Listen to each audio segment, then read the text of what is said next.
Tonight on Global National, one of the bloodiest attacks on Israel in a year of war. 4 Israeli soldiers are dead, close to 60 others injured as a Hezbollah drone strike hits northern Israel.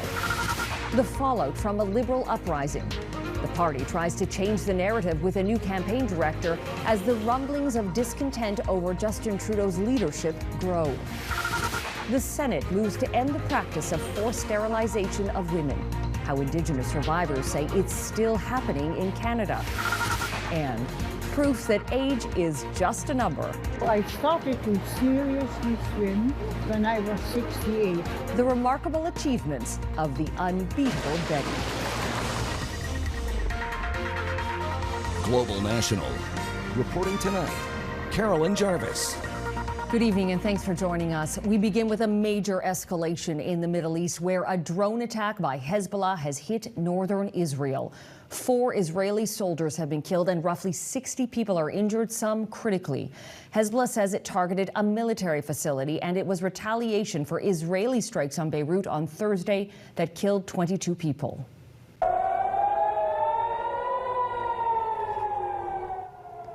Air raid sirens and explosions were heard as Hezbollah launched the aerial attack, which somehow made it through Israel's defenses. Israeli medics rushed victims to hospital by helicopter. This latest escalation by Hezbollah comes as Israel's Prime Minister has issued a warning to UN peacekeepers in southern Lebanon, telling them they need to get out for their own safety. Mr. Secretary General, get the UNIFIL forces out of harm's way. It should be done right now, immediately. Netanyahu says that UN peacekeepers who have been there for over 4 decades are acting as human shields for Hezbollah. The Israeli army also released this footage that it says shows a Hezbollah tunnel close to one of the peacekeepers' outposts. Israel has been accused of shooting at UN positions in southern Lebanon, injuring 5 people over the past week. And the Pentagon confirmed today that it will send a sophisticated new missile defense system to Israel to bolster its response against future attacks. The U.S. is also sending troops needed to operate the system. And now to the political shockwaves reverberating through the federal Liberal Party. Last night, we reported that up to 30 caucus members secretly supported a document revolting against Justin Trudeau's leadership. Now, there has been a shakeup in the upper ranks as the Prime Minister's office does damage control. Mackenzie Gray joins us now with the latest. Mackenzie. Well, it certainly seems like a small concession from the Prime Minister's office, Carolyn, for Justin Trudeau to appoint a new campaign director just a few days after news of a coordinated effort by up to 30 members of the Liberal caucus to push him out went public. Andrew Bevin, who's currently the Chief of Staff to the Deputy Prime Minister, now has the difficult task of overcoming a 20-point deficit to the Conservatives, but Bevin hasn't shied away from tough fights before, even if they always didn't work out. He ran Stéphane Dion's office when he pushed the Green shift in the 2008 election, and was with Kathleen Wynne when the Ontario Liberals got smoked in 2018. The job had been vacant for over a month after another longtime Liberal, Jeremy Broadhurst, resigned. And not filling that job while the government faced multiple non-confidence votes in the House of Commons had been a common complaint from many Liberals that Global News has spoken to. Mackenzie, you and the team have been working the phone. So where do things sit today with Trudeau's future as leader?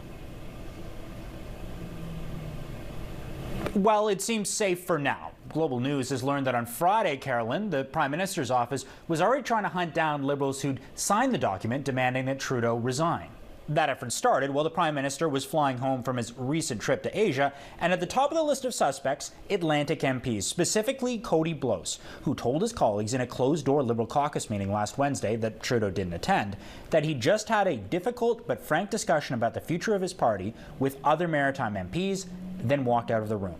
Global News reached out to Blows for comment, and he didn't respond. But many other Liberal MPs have spoken with our Parliamentary Bureau, and those who want change tend to be so-called blue Liberals, socially progressive but more fiscally conservative. And many of them believe someone like Industry Minister François-Philippe Champagne would quickly turn around the Liberals' fortunes. One current MP saying Trudeau isn't just unpopular, he is strongly disliked by Canadians. But how deep that sentiment is within caucus is unclear. Multiple Liberals who spoke with Global News haven't been approached about signing the document, and many don't support the move, with one female non-rebel dismissing the group, saying it seems to be white men only who are upset. But in the end, there seems to be recognition by those who want change that it won't happen unless multiple MPs start publicly calling for the PM to quit, unlikely to happen immediately, with Parliament not sitting until next week. Carolyn? Mackenzie Gray in Ottawa, thank you. In Toronto, Jewish community leaders and politicians are calling for more protection against hate crimes after a Jewish elementary school was shot at. It happened early Saturday morning during the Jewish high holiday Yom Kippur. As Sean O'Shea reports, it's the latest in an alarming trend that's left many in the community feeling unsafe. They've erected a barrier to cover the broken glass, one day after someone fired bullets at this North Toronto Jewish girls' school for a second time in 5 months. We need action, and we need action now. This is not the Toronto that my parents immigrated to. No one was injured because the school was empty, and police have not made any arrests in either shooting. This weekend shooting was a predictable consequence of a year of Jews and Israelis being dehumanized and demonized right here in this city. Whether in the hundreds of angry protests we've witnessed, needs you to use your voice! Since the October 7th attacks in Israel and Israel's response in Gaza, Jews here say they've been targeted, and they say protests like these in Toronto stoke hatred. One city councillor wants to enlist the Mounties. We see people downtown carrying the flags of terrorist organizations, designated terrorist organizations, and we need the RCMP to step in. But Toronto police have jurisdiction to enforce the law at events like these, as this federal minister who's Jewish points out. The tools and resources are there for provincial and municipal bodies to do the enforcement pieces that they need to do to prosecute and continue. If there's more support that's needed from the federal government, we are happy to always sit down and work collaboratively. Laws of the land have to be obeyed, and right now they're not. Having a particular law that deals with glorification of terror and listed terror groups is something that can be brought to play now. A community calling for more arrests, charges, and tougher laws as they cope with what many consider an act of terror. We get stronger and we become more united, and we'll continue being more united. We're going to continue to do what we do and teach these children and educate them, because that's what they deserve. As for the school, 250 girls aged 4 to 14 will be back in class at the beginning of the week. And just like at synagogues throughout the city, security measures will be increased and safety top of mind. Carolyn. Sean O'Shea in Toronto, thank you. In Florida, the damage is being assessed from Hurricane Milton. While it wasn't as destructive as originally forecast, the numbers are still staggering. According to U.S. President Joe Biden, experts estimate Milton caused $50 billion worth of damage. It comes just 2 weeks after Hurricane Helene ripped through the southern U.S., inflicting $21 billion worth of damage to infrastructure in Florida. As Bianca Faccini reports, the storms have become a focal point of the 2024 presidential election. President Joe Biden speaking to survivors of Hurricane Milton Sunday as residents rebuild their homes and communities. Homeowners have taken a real beating these back-to-back storms, and they're heartbroken and exhausted, and their expenses are piling up. His trip to Florida coincided with a big announcement: over $600 million in funding for electric grid resilience. This funding will not only restore power, but will make the region's power system stronger and more capable, and reduce the frequency and duration of power outages while extreme weather events become more frequent. It's the second time in 10 days that Biden traveled to Florida, the first coming after the previous Hurricane Helene. Both storms have taken center stage as the election nears. While Biden toured Florida, Vice President Kamala Harris visited North Carolina, a state that Democrats are vying to flip this year. These hurricanes have revealed heroes around all of us. Heroes who do not ask the injured or stranded, whether they are a Republican or a Democrat,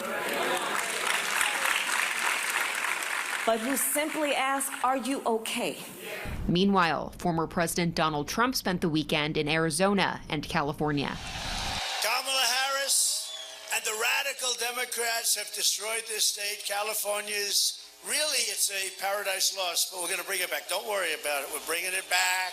Amid concerns that the Federal Emergency Management Agency could run out of disaster relief funding, House Speaker Mike Johnson defended his decision to not hold an early vote on more assistance.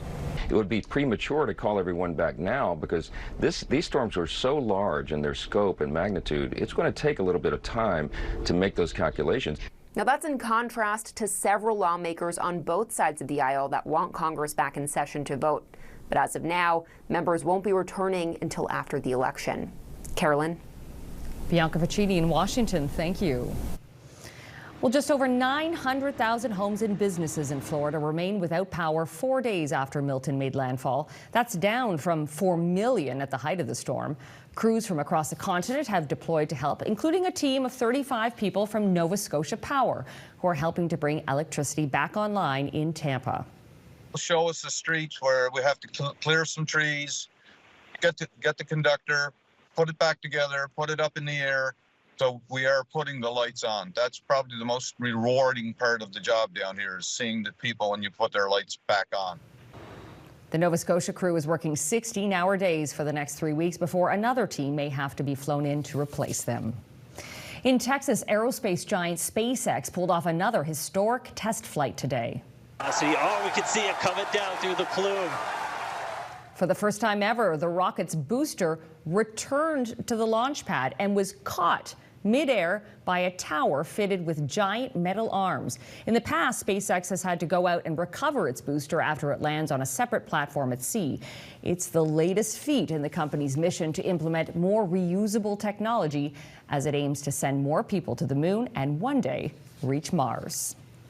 The Senate moves to abolish the traumatizing practice of forced sterilization of women. Coming up, how the practice has disproportionately affected Indigenous women for generations.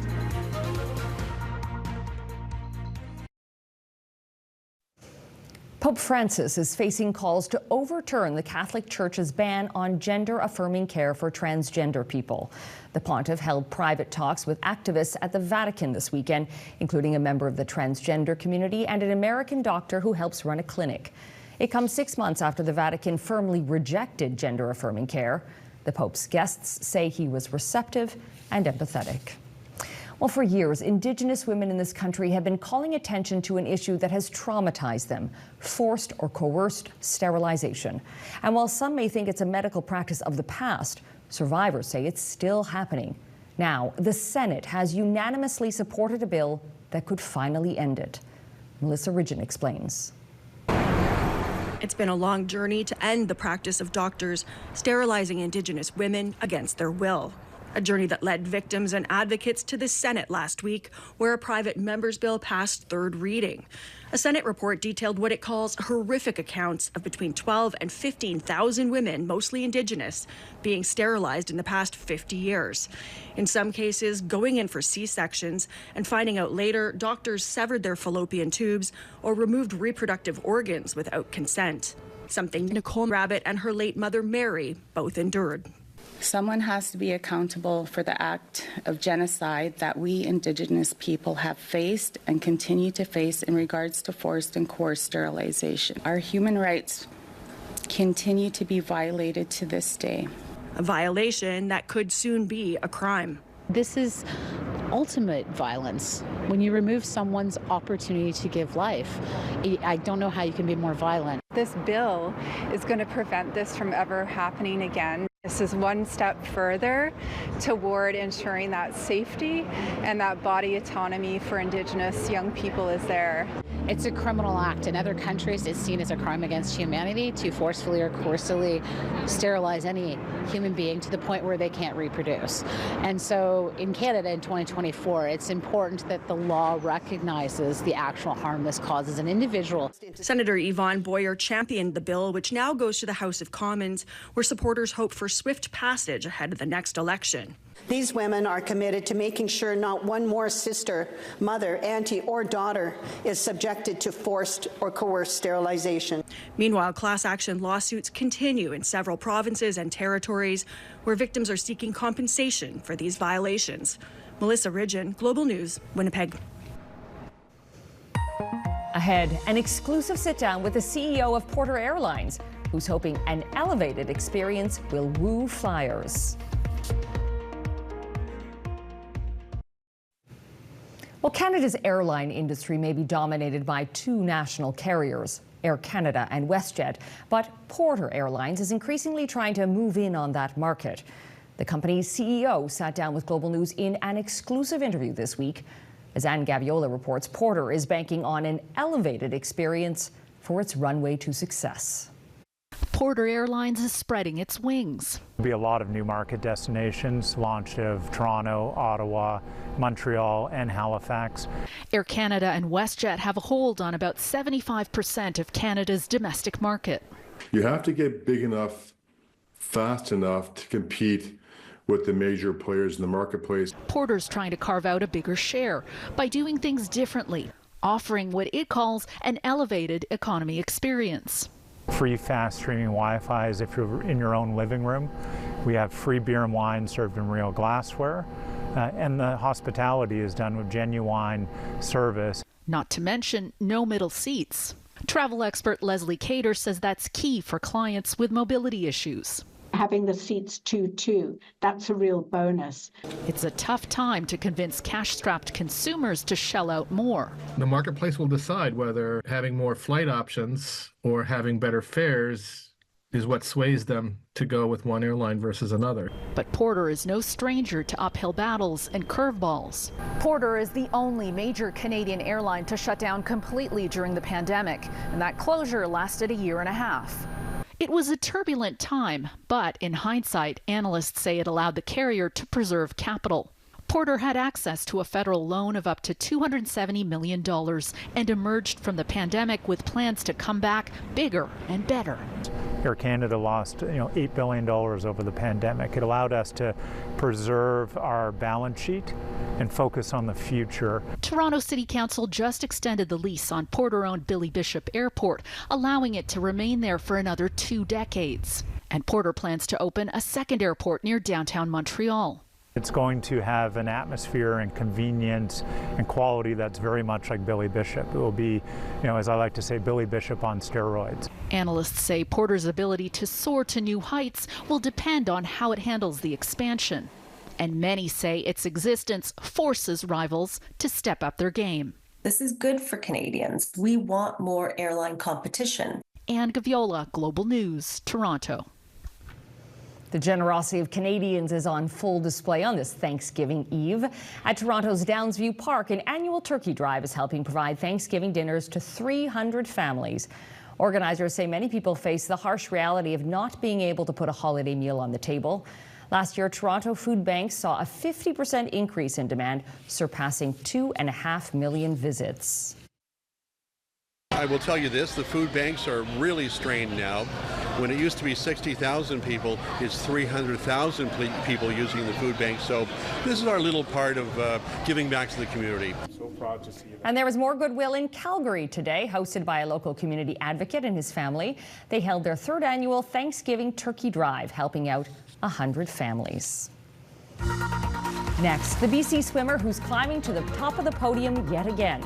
And did we mention she's 100?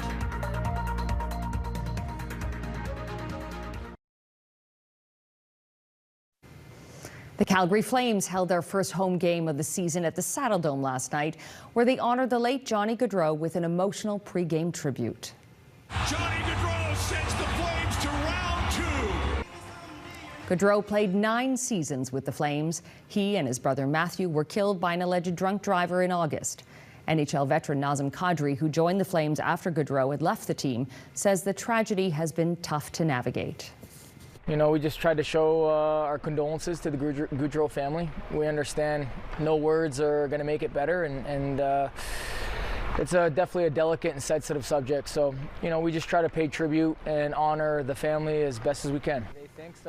Kadri also spoke with Global News about his new memoir, which details the adversity he overcame as a Muslim hockey player. We will have that interview for you tomorrow night on Global National. She was born in Holland in 1924, survived the Second World War, raised a family, and only in retirement did Betty Brussel of BC start a new chapter, competitive swimming. Today, at 100 years old, she continues to shatter records. And while she may call herself an old lady, there's nothing about Betty's age that's holding her back. Sarah McDonald reports.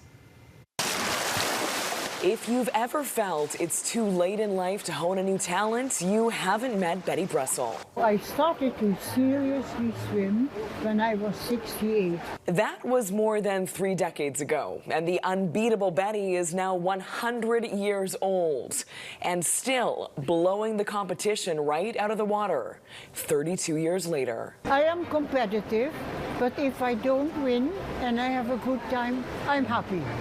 You know, I don't have to win, but it's nice to win. The new Westminster-based centenarian holds multiple world records, shattering 3 in one day earlier this year. This weekend, she's on a gold medal sweep in Utah at the Huntsman World Senior Games, taking 4 in the 100, 200, 800, and 1500 meter events. I don't know where these are from. But that's nothing new for Betty, who we last caught up with 3 years ago, swimming laps at 97, with what may have seemed like a lofty goal then. Her goal in life is to make it to 100 and to break all the world records in the 100 to 104 age group. That's now become reality. With 4 generations of family on hand to celebrate. It's been awesome watching her this week because it's just so cool to see her push through it. Betty, who grew up in Amsterdam with 11 siblings, that's her on the right, credits her Dutch ancestry and healthy lifestyle for her remarkable success and longevity. It gives her a purpose and it keeps her healthy and it keeps her moving. And her passion for the pool, for giving her new purpose. Sarah McDonald, Global News. And that is Global National for this Sunday night. I'm Carolyn Jarvis. Tonight's Your Canada is this gaggle of geese in Mactaquac, New Brunswick. We love seeing your Canada. Please keep emailing your photos to globalnational@globalnews.ca. Thanks for watching. Neetu Garcha will be with you tomorrow. Have a wonderful Thanksgiving.